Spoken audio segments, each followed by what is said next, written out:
ಕೀರ್ತನೆ 52 ವಾಕ್ಯ 9. ನಿನ್ನ ಉಪಕಾರವನ್ನು ಹೇ ದೇವ ನಾ ಸದಾ ಸ್ಮರಿಸುವೆನು, ನಿನ್ನ ಶ್ರೇಷ್ಠ ನಾಮವನ್ನು ಭಕ್ತರ ಮುಂದೆ ಸ್ತುತಿಸುವೆನು. Price the Lord. ಪ್ರಭುವಿನ ಉಪಕಾರವನ್ನು ನಾವು ಸ್ಮರಿಸೋಣ. ಪ್ರಭು ಮಾಡಿದ ಎಲ್ಲ ಆಶೀರ್ವಾದ, ವರದಾನ, ಕೃಪೆ, ಕರುಣೆ, ದಯೆ, ಕ್ಷಮೆ ನೀಡಿದ್ದಕ್ಕಾಗಿ ಯೇಸುನಾಮ ಸ್ಮರಿಸೋಣ.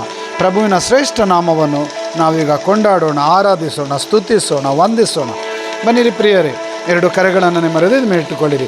ದಿನಂಪ್ರತಿ ಪ್ರಭುವನ ನಾಮವನ್ನು ಸ್ಮರಿಸುತ್ತಾ ನಾವು ಆರಾಧಿಸುವಾಗ ಇಂದು ಕೂಡ ಆರಾಧಿಸೋಣ. ಪ್ರಭುವಿನ ಕೃಪೆ ಆಶೀರ್ವಾದ ಪಡೆಯೋಣ. ವಾಕ್ಯ 8.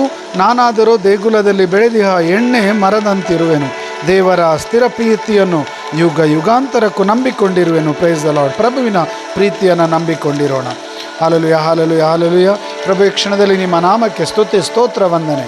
ಈ ವಾಕ್ಯ ಆಲಿಸುತ್ತಿರುವ ಪ್ರತಿಯೊಬ್ಬ ಮಗನ ಮೇಲೆ, ಮಗಳ ಮೇಲೆ ನಿಮ್ಮ ಕೃಪೆ, ಆಶೀರ್ವಾದ, ಆತ್ಮರ ಬಲವನ್ನು ಕರುಣಿಸಿರಿ, ಅಭ್ಯಂಗಿಸಿರಿ, ಅಭಿಷೇಕಿಸಿರಿ. ಪಿತನ ಸುತನ ಪವಿತ್ರ ಆತ್ಮರ ನಾಮದಲ್ಲಿ.